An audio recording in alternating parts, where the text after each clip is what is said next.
Dad said no gifts this year, while my sister unwrapped an iPhone, a 5K bag, and diamonds. I sat there with nothing. When I asked what about me, my mom slapped me, so I canceled every account funding their entire lifestyle. The slap didn't even hurt that much. That's the part nobody tells you about. People imagine a slap across the face as this cinematic, earth-shattering moment. The kind of thing that sends you stumbling backward, vision going white, ears ringing. They picture tears and screaming and drama. What actually happened was quieter than that, and somehow worse. My mother's palm connected with my left cheek at 6:47 p.m.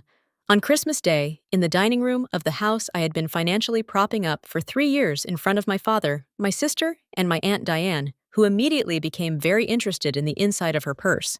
There was a sharp crack of sound. My head turned slightly from the impact. My sister froze with the ribbon of a designer bag in one hand and the box of a brand new iPhone in the other. And then the room went completely silent. I didn't cry, I didn't yell, I didn't even raise my hand to my cheek. I just stood there for a moment, 2 seconds, maybe 3, and I looked at my mother's face, not with rage, not with tears. I looked at her the way you look at something you've been staring at for years and are finally seeing clearly. Then I picked up my coat from the back of the chair. I walked to the front door.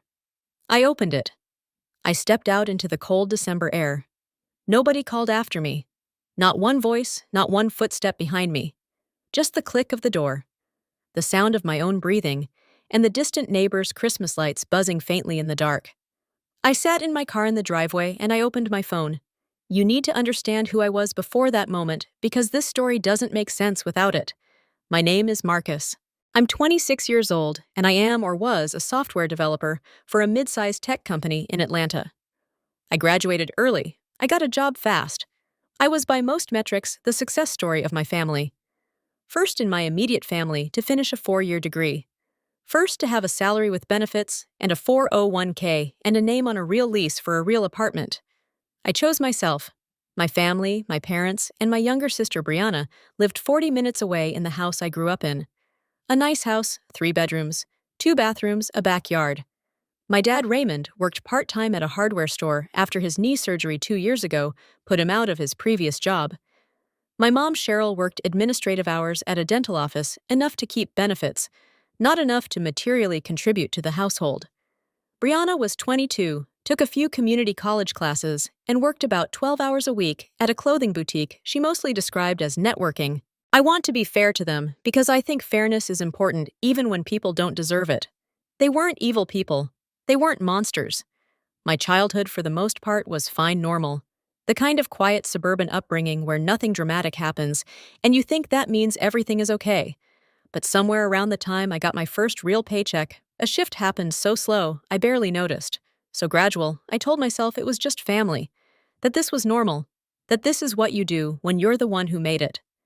It started with the phone plan. I had 3 lines, mine, a friend who moved out, and a spare. My mom asked if she could hop on to save money. Sure. Then Brianna, then my dad, 4 lines. I was paying about $180 a month for all of them. And I told myself it was fine, because family then the Netflix. They kept getting locked out of their shared account, so I just added them to mine. Then Hulu came up at Thanksgiving one year. They wanted it for the live TV package. And I said, sure, it's only $20-some a month. Amazon Prime. The grocery delivery was so convenient for my mom's schedule, she said. Just add them to the household. Sure. Spotify Family Plan. My dad's golf handicap app, some premium subscription thing that cost $19.99 a month that he mentioned once while I was half asleep on the couch, and I must have said yes without fully processing it. The car insurance was the one I agreed to most consciously because it made financial sense on paper. Adding 2 cars to my policy kept their rates from going through the roof after my dad got a minor fender bender. I ran the numbers. It was cheaper for everyone. I said yes. And then there was the credit card. I had opened a rewards card with a high limit when I first started making real money. I added my mom as an authorized user because she'd had her card declined at the pharmacy once, and I'd felt terrible about it. The plan was emergencies only. She had the card for emergencies. Do you see where this is going? I didn't. Not for a long time. The gifts showed up in stages. That's how I know this Christmas wasn't spontaneous. Brianna's iPhone 15 Pro Max, retail 19. She was currently on my phone plan with unlimited data. The designer bag, a brand my mother had mentioned once casually in August. The way people mention things they believe they will eventually have. I'd looked up the price out of vague curiosity and put it out of my mind. Price $4, $800 marked down from $5,400 at a sale. The diamond earrings, small, tasteful, still diamonds, the kind of thing that comes in a velvet box inside a white bag with ribbon handles. My sister held them up to the light while my parents beamed. I sat across the table with my hands in my lap. We had agreed, all of us, in a group chat in November. No gifts this year. The message was still there. I could scroll to it right now. My dad had suggested it. My mom had seconded it with a heart emoji. Brianna had sent a thumbs up. I had said, "Sounds good to me." Relief washing over me because the holidays were already financially strained, and I was quietly trying to build my savings back up after a few months of above-average spending. I hadn't fully examined yet. I had nothing for anyone because we agreed. The dinner went on, the unwrapping went on. My sister narrated every gift like she was a beauty influencer doing an unboxing video. "Did you see how it catches the light? Oh my God, Mom, this is exactly what I wanted." And my parents exchanged glances of pure parental satisfaction. At some point, I don't even fully remember the exact sequence of words, only the feeling that I had been standing outside in the cold for a very long time, and finally just said, "So I asked the question, what about me?" 4 words, a genuine human question. I wasn't accusatory. My voice didn't shake. I just looked at the pile of gift bags and tissue paper and velvet boxes and brand new electronics, and I said, "What about me?" My mother's hand hit my face before I even finished the sentence. Crack silence. I looked at her. She looked at me, and in her eyes, I saw something that settled something in my chest permanently. Not rage, not surprise, but a kind of confirmation. She wasn't horrified by what she'd done. She was irritated that I'd asked. I picked up my coat. I walked out. I sat in my car in the driveway for approximately 11 minutes. I know the time because I have a habit of noting timestamps. It's a developer thing, or maybe just a me thing. And when I pulled out my phone, the clock read 6:53 p.m. By 7:04 p.m., I had made every cancellation that could be made from a phone. I want to describe the feeling because it's important. People assume I was shaking rage, crying hands, trembling over the screen. That's not what happened. I was calm, completely, almost eerily calm. My face still stung faintly where I'd been hit the way skin does after impact. Not pain exactly, more like warmth. And my mind was very, very clear. I opened the carrier app, first navigated to account management, pulled up the lines, my sister's line, remove. Confirm. My dad's line. Remove. Confirm. My mom's line. Remove. Confirm. 3 lines. Gone in under 2 minutes. Effective immediately. Netflix. I opened the app, went to account settings, removed all additional profiles, then canceled the subscription outright. Effective at the end of the billing cycle, but they'd be logged out by morning. Hulu. Same process. Canceled. Amazon Prime. Removed household members.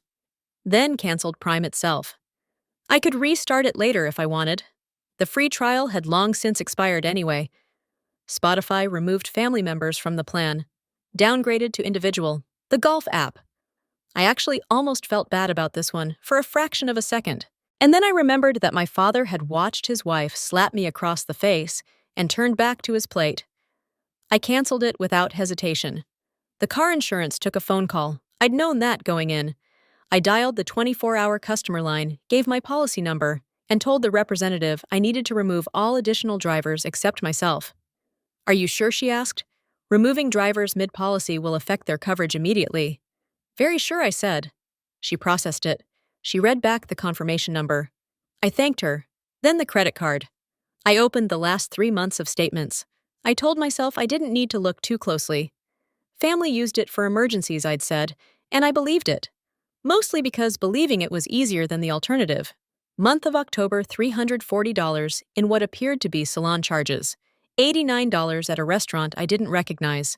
$210 at a clothing store. Month of November, 612s at a different clothing store. $45 at a nail salon. $180 in what was listed as retail accessories.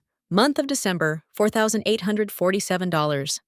I stared at that number for a long moment. The bag, the $4,800 bag, the one my sister was currently photographing from multiple angles inside the house. Paid for with my credit card, the one for emergencies. I called the number on the back of the card. I need to report my card as lost, I said, and have a new one issued to my address only. The representative was patient professional.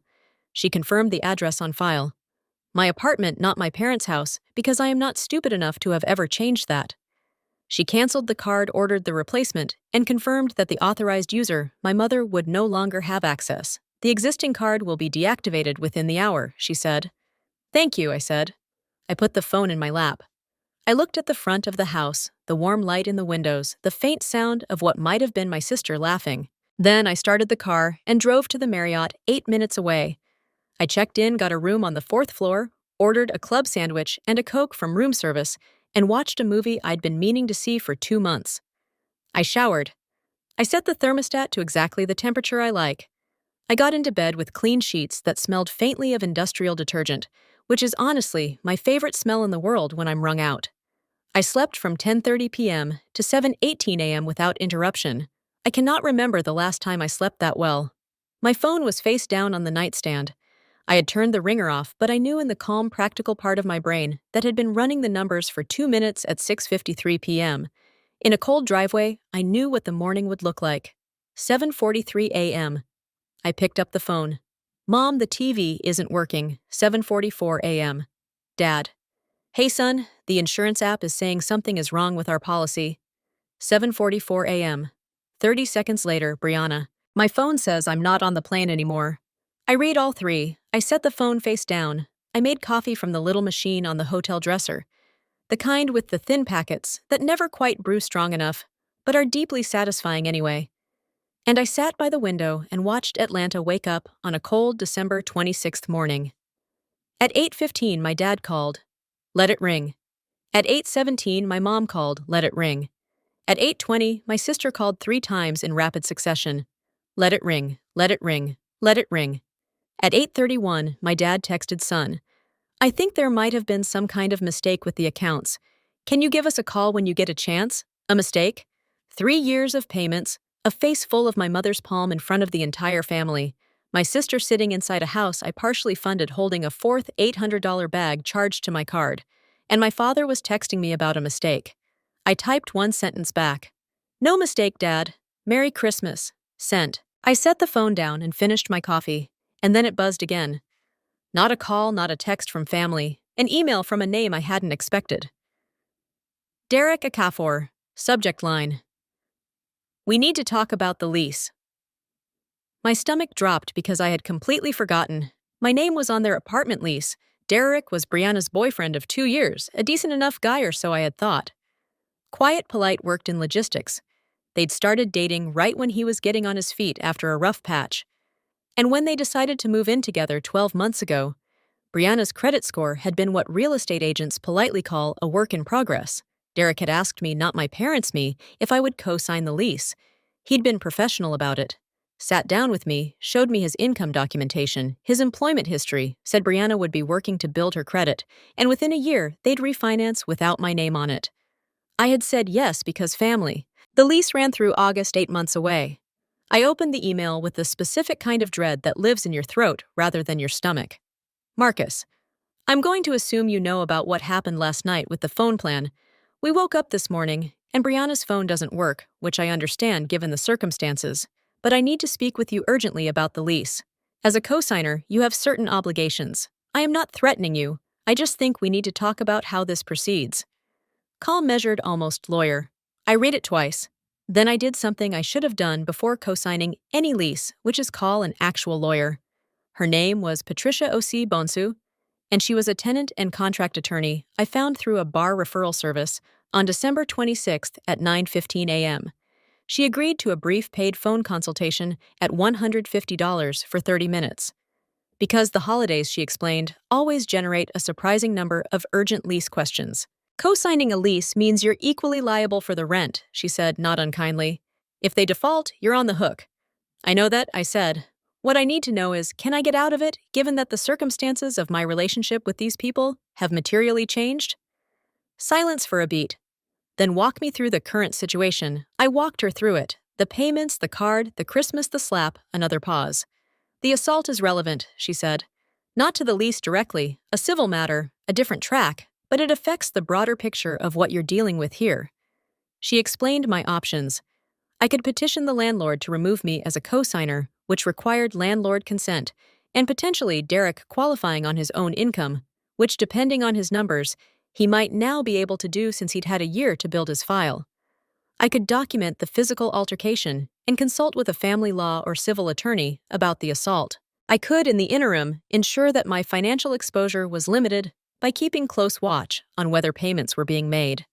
My strong advice, she said, is to communicate in writing only from this point forward.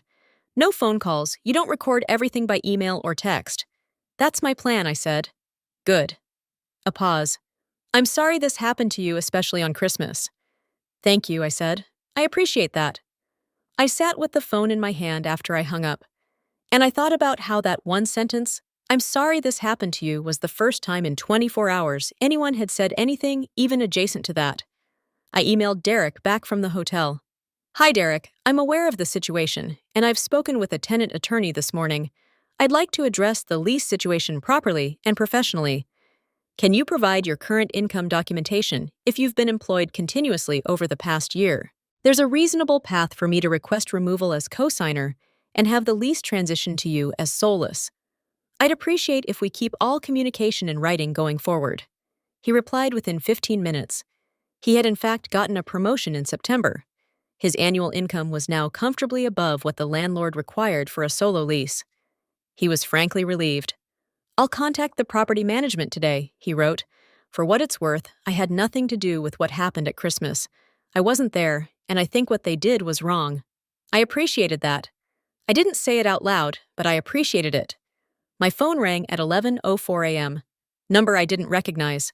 Atlanta area code, I answered. Is this Marcus speaking? This is Detective Carolyn Whitfield, Fulton County. I'm following up on a report made this morning. A pause. Are you aware that your mother contacted our non-emergency line to report a quote theft of services related to account cancellations? For a moment, I just stood at the hotel window, looking out at the parking lot. I'm sorry, what I want to be clear, Detective Whitfield said, and her voice was the carefully neutral tone of someone who has clearly already reviewed the situation and formed a working opinion that I am calling as a courtesy. After reviewing the nature of the complaint and the account structures involved all accounts in your name, all payments from your finances. I'm not treating this as a viable case. Everything appears to be within your legal rights as the account holder. My mother hit me. I said yesterday Christmas Day in front of 4 family members. A short pause. Do you want to file a report for that? I hadn't thought about it until that moment. Not seriously. The instinct to protect family, even family that has failed you, is a deeply irrational and persistent thing. Yes, I said after 5 seconds. I think I do. Detective Whitfield, 17 years with Fulton County. She'd mentioned in passing the way people with long careers mention it to establish baseline credibility, took my statement over the phone. She explained that simple battery in Georgia is a misdemeanor, that with 4 witnesses present, there would be a strong, factual record, and that she would open a report. Whether it went further would depend on whether I wanted to pursue it. For now, she said, the report exists that matters. Thank you, Detective. Take care of yourself, she said. And Merry Christmas. I actually laughed at that. Just a small one. Yeah, I said you too. My mother called 47 times between 9 a.m. and 3 p.m. on December 26th. My father called 22 times. My sister texted me 31 messages that I documented by screenshot in a folder labeled because I have a sense of humor even in crisis. Evidence. The text progressed through identifiable stages. Stage 1, confusion. What happened to the phone plan? My Netflix isn't working. Stage 2, assumption of error. Marcus. I think something went wrong with your accounts. Can you call us Stage 3, impatience? Why aren't you answering? This is ridiculous. Stage 4, negotiation. Look, whatever happened yesterday. We can talk about it. Just fix the accounts. Stage 5. My mother's voice entering Brianna's text, which I know because Brianna types in lowercase, and suddenly the messages became formally capitalized. Marcus Raymond Carter. You will call this house right now. This is your family, and you are behaving like a child. Stage 6. Threats that revealed exactly how much they understood about their own situation. We cannot drive anywhere without insurance. Your father has a doctor's appointment Thursday. If something happens, it will be your fault. Stage 7.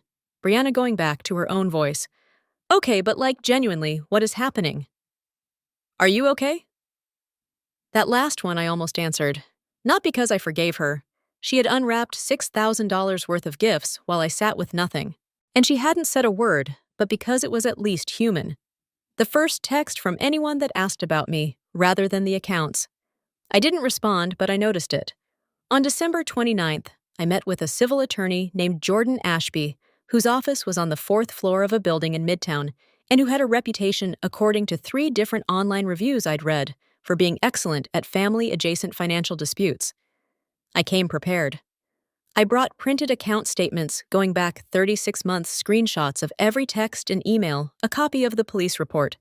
Detective Whitfield had filed documentation of every payment I'd made on behalf of family members, organized by category and date, in a spreadsheet I'd built Christmas morning in the hotel.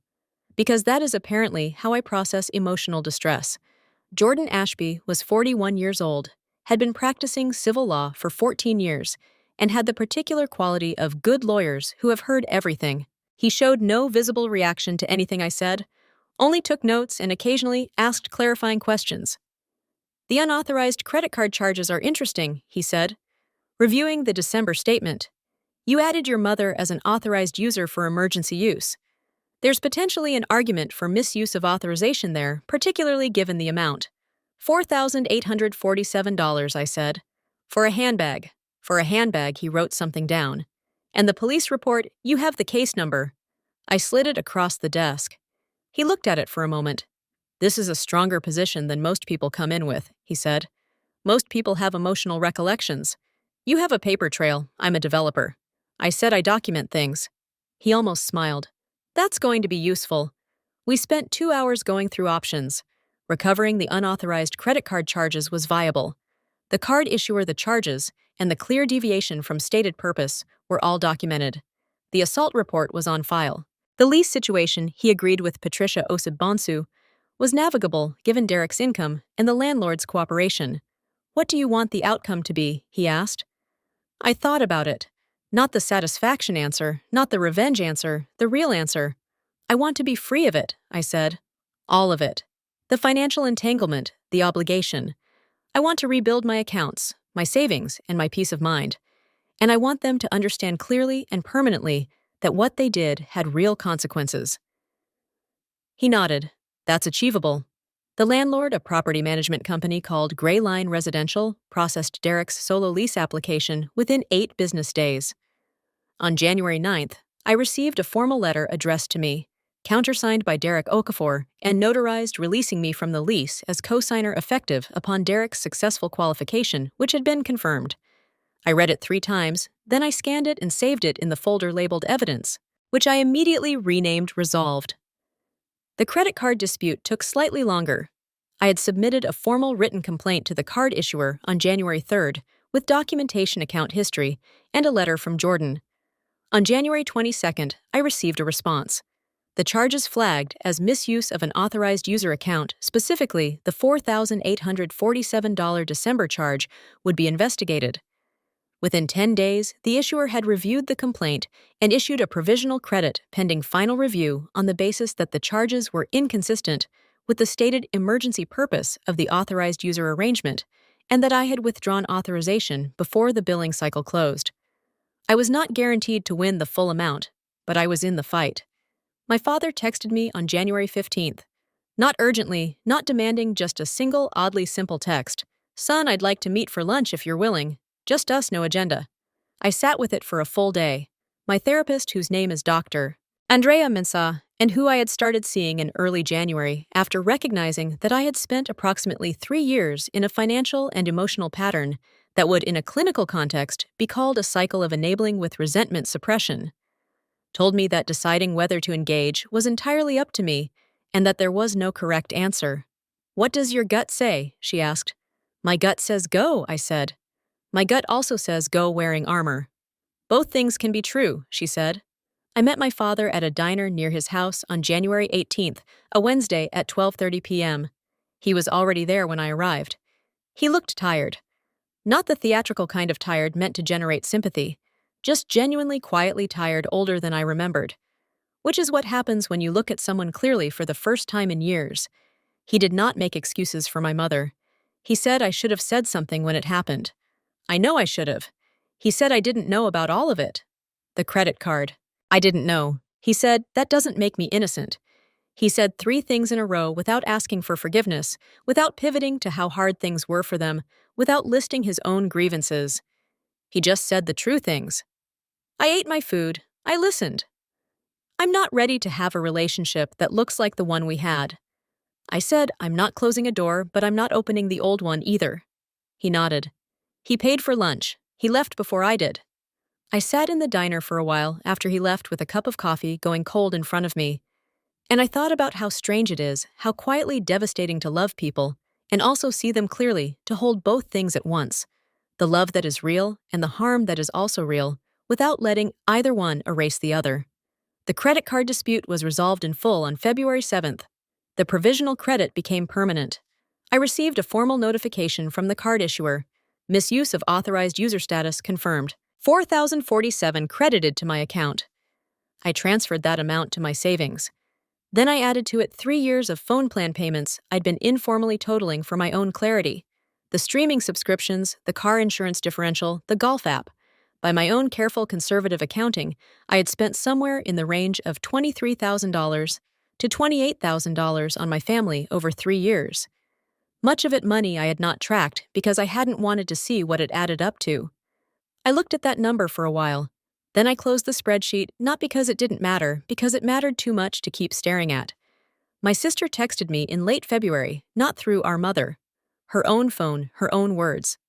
I know you probably don't want to hear from me. I also know I should have said something that night and I didn't. I don't have a good excuse for that. I was a coward, and I was also a person who benefited from what you were doing for us and didn't want to look at it directly. I'm sorry. I know that's probably not enough. I read it twice. I didn't respond immediately. I took 3 days. Then I wrote back, "It's a start. Give me time." She replied with 1 word. Okay, that was enough for now. It is April, 4 months since Christmas. I have a new credit card with a 0 authorized user policy. I have written into a personal rule I intend to keep for the rest of my financial life. My savings are building again, steadily. My apartment, my actual apartment, the one with my name only on the lease, is quiet in the evenings. In a way I've started to appreciate instead of just tolerating. I see Dr. Mensah every other Thursday. We talk about the difference between loyalty and submission. About why I confused financial generosity with emotional safety. About what it feels like to rebuild boundaries in relationships where you were never taught they were allowed. The police report sits in a folder. I have not pursued it further. I have not closed it either. That remains in my hands, and I'm comfortable letting it stay there for now. My mother has not reached out directly since December. Not once. I find I don't know what to do with that. Some days it feels like relief. Some days it feels like grief. Dr. Mensah says that both are accurate and neither cancels out the other. And that this is the specific texture of the kind of loss you don't see coming because you didn't know what you had was already a kind of loss. Here is what I know now that I did not know 4 months ago. You can love people and still hold them accountable.